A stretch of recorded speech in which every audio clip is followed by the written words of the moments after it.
మానవ దేహానికి ఇప్పుడు మనం చెప్పుకోబోయే ఆలయానికి దగ్గర పోలికలు ఉంటాయి. ఇది ఒక అద్భుత క్షేత్రం. 40 ఎకరాల సువిశాల విస్తీర్ణంలో ఉన్న ఆలయంలో నటరాజస్వామి అర్ధాంగి శివగామి సుందర్తో కొలువై ఉన్నాడు. చిదంబరం స్వయంభూగా వెలిసిన క్షేత్రం, ఒక అద్భుత శక్తి క్షేత్రం. ఈ ఆలయానికి అయస్కాంత శక్తి ఉందని భూమధ్య రేఖలోని బిందువు నటరాజస్వామి వారి కాలి బొటనవేలుని సూచిస్తుంది. ఆకాశలింగంగా చిదంబరం, వాయులింగంగా శ్రీకాళహస్తి, భూలింగం కాంచీపురం, అగ్నిలింగం తిరువనైక్కవల్, జలలింగం తిరువనమలై. మరిలాంటి ఎన్నో ఆసక్తికరమైన విషయాలు తెలుసుకోవాలంటే తెలుగు ఇన్ఫో మీడియా ఛానల్ని సబ్స్క్రైబ్ చేయండి.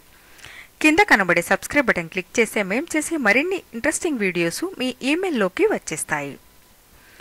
మరి పంచభూతాలలో 3 దేవాలయాలను ఒకే సరళ రేఖపై నిర్మించడం అనేది జరిగింది.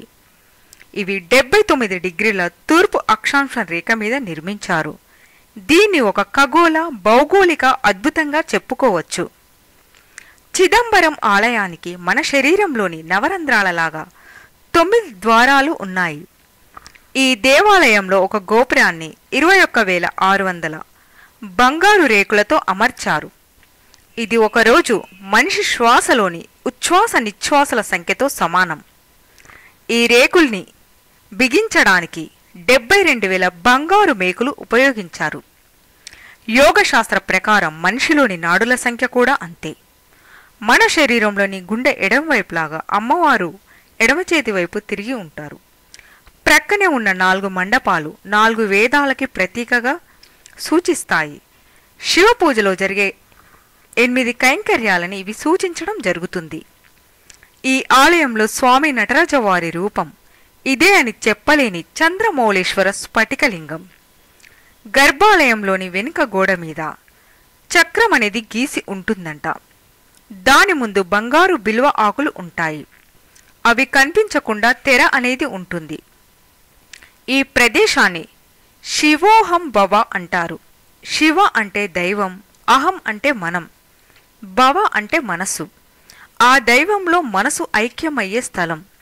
మరి ఇదే చిదంబర రహస్యం. ఆలయాన్ని దర్శించి వెనక్కి తిరిగి చూస్తే గోపురం మన వెనకే వస్తున్న అనుభూతిని కలిగిస్తుంది. ఈశ్వరుడు ఈ ప్రాంతంలో తాండవ రూపంలో నటరాజస్వామిగా దర్శనం ఇస్తాడు.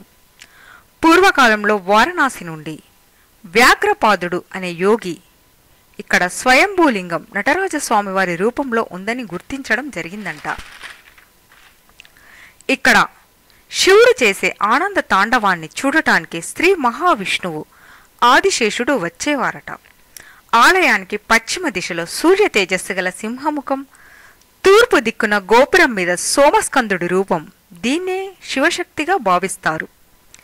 దక్షిణ గోపురం మీద మార్కండేయుని కాపాడే ఈశ్వరుని రూపాన్ని చూడవచ్చు. ఈ ఆలయాన్ని 12-13 శతాబ్దాల్లో చోళులు, పల్లవులు అభివృద్ధి చేయడం అనేది జరిగింది. మరిలాంటి ఎన్నో ఆసక్తికరమైన విషయాలు తెలుసుకోవాలంటే తెలుగు ఇన్ఫో మీడియా ఛానల్ని సబ్స్క్రైబ్ చేయండి. సో ఫ్రెండ్స్, మీకు గనక ఈ వీడియో నచ్చితే తప్పకుండా లైక్ చేయండి, కామెంట్ చేయండి, సబ్స్క్రైబ్ చేయడం మర్చిపోవద్దు. Thanks for watching once again.